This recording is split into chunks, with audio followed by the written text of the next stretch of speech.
This is the first ever made car by Carl Benz in 1885.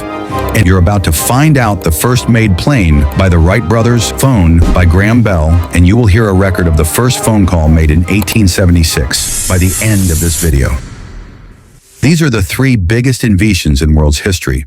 Starting with the first automobile made by an engineer-designer, Carl Benz, in 1886. It used chemical called ligroin as gasoline, which was only sold in pharmacies as a stain remover or washing agent. I'm looking for 10 liters of ligroin.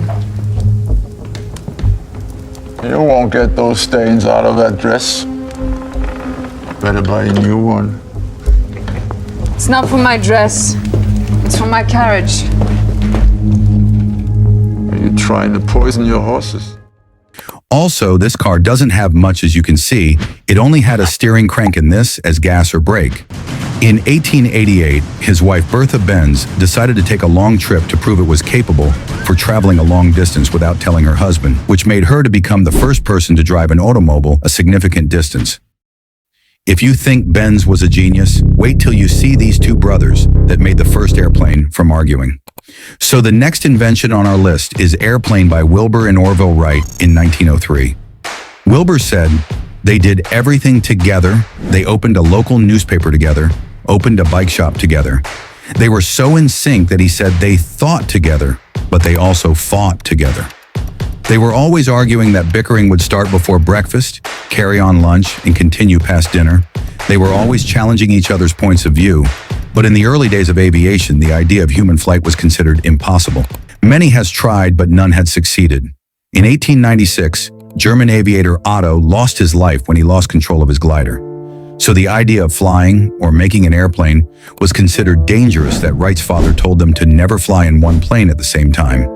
Despite no college education or technical training, the Wright brothers dared to dream of flight, with Orville saying, "We could not understand that there was anything about a bird that would enable it to fly that could not be built on a larger scale and used by man." One of their most intense arguments had to do with the design of the propeller. They had to invent the propeller themselves. They argued over the propeller's speed, the precise angle, the velocity of their flying machine, and how airflow around the propeller blades affects aerodynamics. The Wright brothers finally understood that a propeller works like a rotating wing. When the propellers spin and push air backward, it creates a force called thrust, which pushes the airplane forward. This is based on Newton's third law of motion, which says that for every action, there's an equal and opposite reaction. They also discovered that a plane didn't need only one propeller, but two balancing each other, making plane easier to control. On December 14th, 1903, they went on a beach to test their plane, but this time, in order to avoid arguing, they decided to make a coin toss, and Wilbur won. But the plan didn't go as expected when he oversteered and then crashed. After 3 days of repair, Orville took the second flight, which lasted 12 seconds, and flew over 120 feet or 37 kilometers in the air. On that day, they flew 4 times. Wilbur last control was the best one, lasting 59 seconds, flying over 852 feet, which told world that human can fly. The next person on our list is Graham Bell, inventing a telephone to save his family. You may ask yourself, but why did he invent a telephone?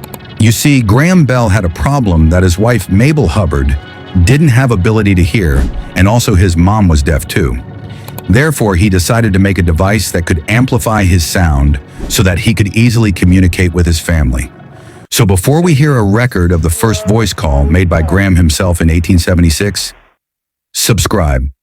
95% of y'all watching haven't subbed. Subscribe so that we can hit 100 subscribers. Here's the audio of the first phone call ever made. You are my heart. Alexander William Miller.